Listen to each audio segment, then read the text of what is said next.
Famille, bienvenue sur la chaîne Michel Bel 125. Aujourd'hui, on se retrouve sur cette chaîne pour parler encore, du soi-disant panafricain, ce panafricain Franklin MC qui s'en prend ouvertement au président sénégalais. Famille, je vous exhorte à suivre la vidéo jusqu'à la fin et on revient pour un petit débriefing. Médiateur de la CEDEAO pour venir ramener l'AES dans la CEDEAO. Wallah, ici les garçons. Diomaye, si tu es garçon, viens à Bamako.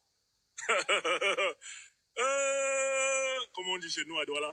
Amof Mide, viens à Bamako. Je suis à Bamako, Diomaye. Ta médiation commence quand on t'attend. Moi-même, je suis ici pour t'organiser un accueil monumental, apocalyptique. Viens faire la médiation. On t'attend. Toi qui héberges le criminel ukrainien qui a assumé d'avoir versé le sang de mes frères, les soldats maliens. Viens, on t'attend.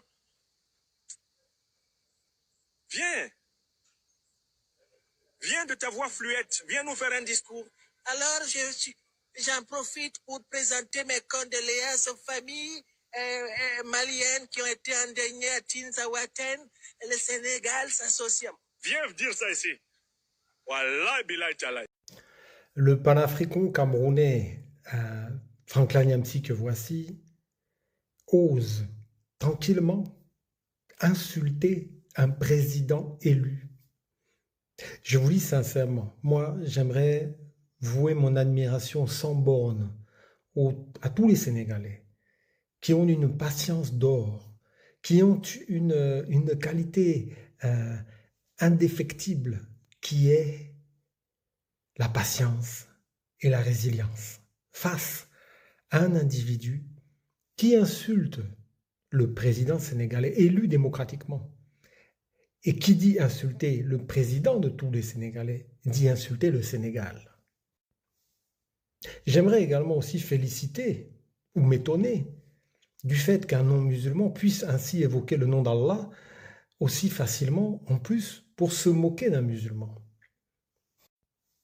Je passerai outre même les enfantillages de cet individu burlesque qui, en tant que bon panafricain, laisse son fils porter le maillot de foot de la capitale d'un pays qu'il vomit et dans lequel, bien entendu, il réside.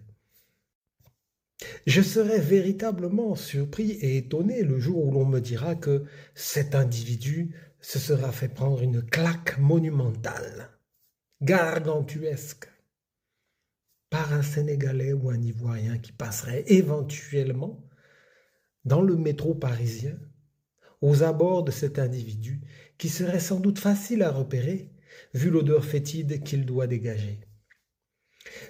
J'aimerais encore une fois rendre hommage à la patience et à l'abnégation des Sénégalais devant autant d'infamies et autant d'insultes vis-à-vis de leur président.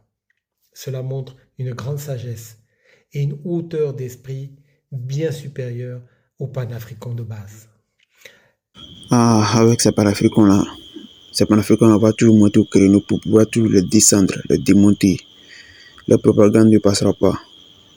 Famille, sachez une chose, ces panafricains-là vont toujours user de la ruse pour pouvoir diviser les Africains. Voyez-vous, nous avons vu tout récemment le premier ministre sénégalais, Sonko, au Mali, où il a délivré un message fort, un message envers ses frères africains. Vous voyez, mais ces gens-là, ça ne les arrange pas. Le fait que l'Afrique de l'Ouest soit dans une paix, dans une quiétude, ne les arrange pas. Il va falloir qu'ils fassent tout ça pour qu'ils puissent garder leurs gamelles au chaud. Raison pour laquelle ils sont toujours excités, surexcités, pour pouvoir tenir des propos envers des présidents de l'Afrique de l'Ouest. Vous voyez, c'est triste, déplorable. C'est pathétique de leur part, c'est panafricain. Moi, je l'ai toujours dit, je l'ai toujours signifié que ceux-là, ces panafricains-là, ces soi-disant panafricains, ne luttent pas pour le bien-être de l'Afrique, mais plutôt pour le bien-être de leur poche. Oui, ce sont des Européens, comme on le dit en Côte d'Ivoire, des Européens qui n'ont aucune, je dis bien aucune moralité.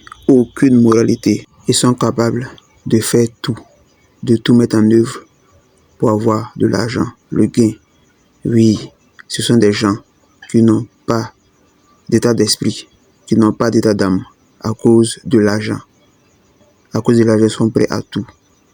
Et c'est ce qui est triste.